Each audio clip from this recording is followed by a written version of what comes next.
Far West is Australia's only charity dedicated to the health and wellbeing of country children.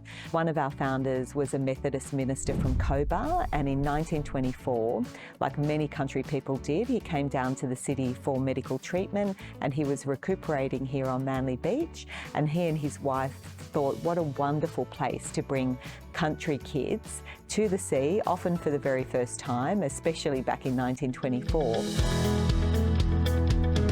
The Paediatric Development Program is our flagship program. It's been operating for over 20 years now, and the focus of that program is on assessment, diagnosis, transition and therapy for some children. We bring families down to Manly for a week, be 100 metres from the beach, walk on the sand, the kids to jump in the ocean, and whilst they're here, it's an incredibly comprehensive program. We often call it a developmental health one-stop shop because families come down and see a whole range of specialists in the 1 week.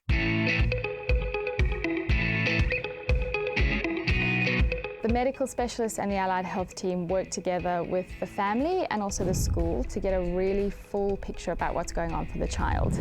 Because our expertise is in child development, but the expertise in the kids sits with the family and the school. And when we pull all of that expertise together, we get a really good understanding of what's happening for the child, why things might be challenging. And then from there, first of all, the family and the school have a bit more understanding and aren't struggling so much with the kids' difficulties. But then also we have next steps. We can prioritise the intervention that happens after.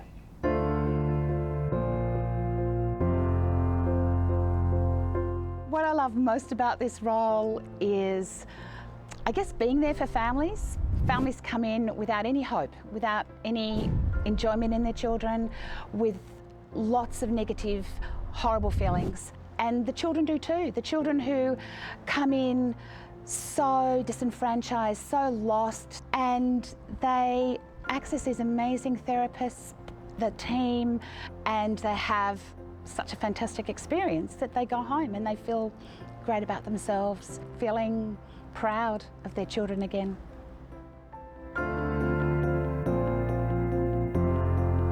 I really love the work that we do here, and the main thing that gets me out of bed in the mornings is knowing that we're helping adults understand the kids around them. Kids are often really misunderstood, particularly if they have big behaviours. They're labelled as naughty and needy and, all sorts of other things. And it's just not the case. If we see these big behaviours, there are lots of reasons why they struggle. And as soon as we can shift the adult's understanding of the kids from that sort of naughty behaviour lens to a lens of understanding that something is happening that is making life harder for the kids, that's the most rewarding part of the job.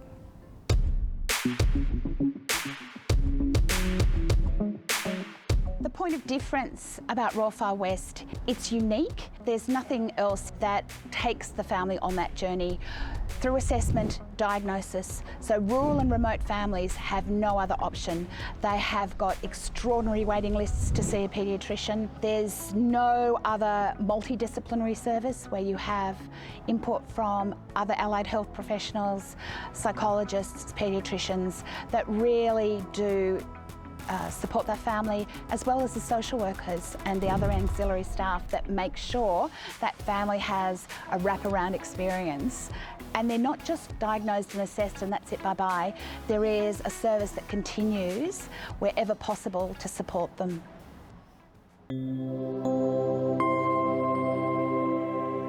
So this boy, he was referred to us because he was having difficulties at school. In our first session, the paediatrician asked him when was the last time he felt happy, and he said that he couldn't remember. We talked to his mum and she had no idea that he was really struggling and feeling that bad day after day. And we also had him reviewed by a psychiatrist in that first week, and he got a diagnosis of an anxiety disorder, language disorder, and social anxiety disorder as well. And some of the work that the psychologist was doing was not just with him directly, but also with parents. So just encouraging them to talk about feelings. We have a parenting program that we run. It's called Tuning Into Kids, and it really helps teach parents how to use emotion coaching and how to tune into their children's feelings and their own feelings. And they came back And he was like a different child. He had been elected like school sports captain for that year. He had joined the debate team, which for a kid with a language disorder and anxiety problems is a real achievement. So that took a long time. And so during that process where they might come back a number of times, and often it is like peeling away the layers of the onion to actually work out what is going on for these children. They often have multiple issues, multiple challenges going on, and often they're from very complex family situations as well. But this is really the first step on a pathway to getting them the help they need in order to have better outcomes for life.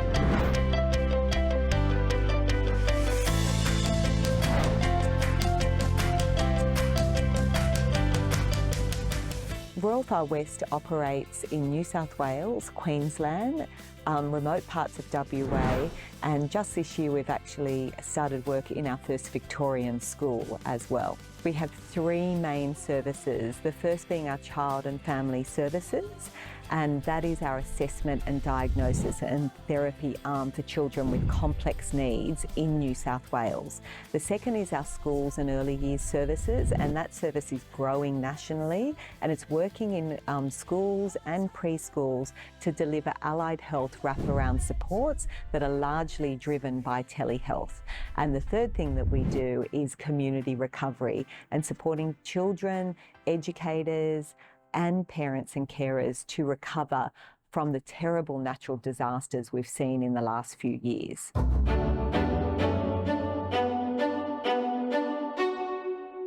I think is probably most impactful is knowing that we can intervene when a child is struggling and the impact that it then has on their later life. And if we can really support the development of the brain in the early years, it means that the outcome later is going to be better.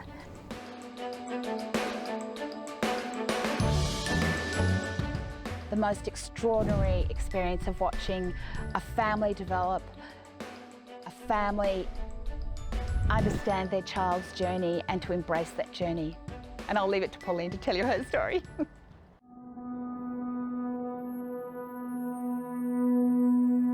I look after my little 6-year-old grandson, George. When he was born, I thought I'd have a best friend, like he'd want to do stuff with me. He just sat in the corner and it was heartbreaking to watch. In the end, I said to my daughter, there's something wrong. There's something just not right.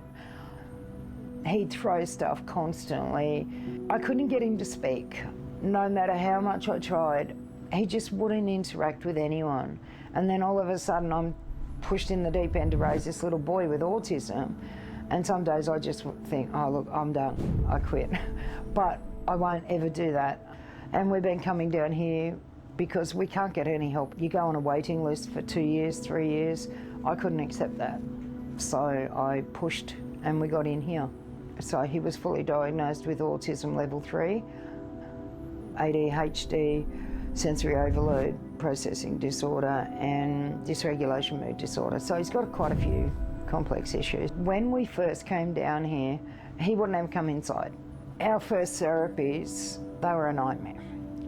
By midweek, basically, we came down Sunday.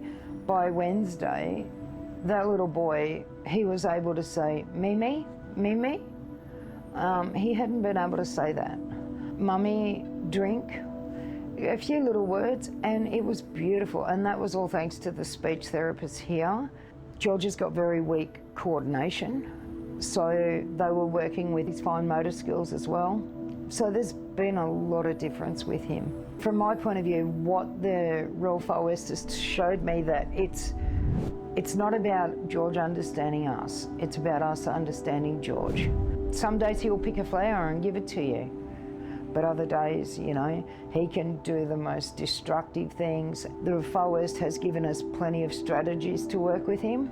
They've given us booklets, tools. You know, they're only a phone call away if we're struggling. So, and that helps us a great deal. Keep trying. Don't give up. Keep pushing to get help for your little ones, because you give up, no one else is going to do it. So keep fighting for the kids. If we didn't have the Royal Far West, we wouldn't have the happy little boy we've got now.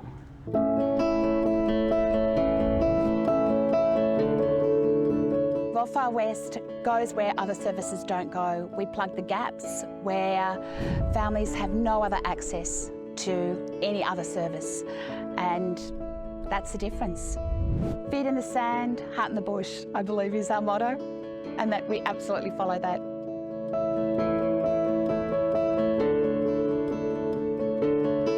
This painting in particular is George's autism journey, and it's to thank the Far West. It's thank you for allowing me to come into your life, and for everyone helping us as well. Just goes to show everyone that even though you feel empty at times, your spirit will one day release.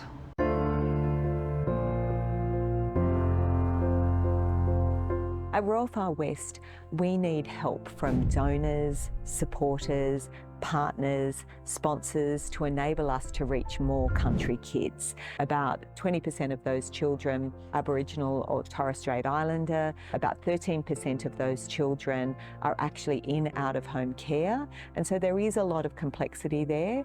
Even though Royal Far West has always existed to fill gaps in access to services for country kids, that gap is widening because of the complexity of children is going up, and the lack of services that are available in rural areas is going down. Every extra donor helps, and we need more partners to help really lift the Royal Far West brand so people really know how important it is to actually deliver these services to country kids at a time when they need it more than ever.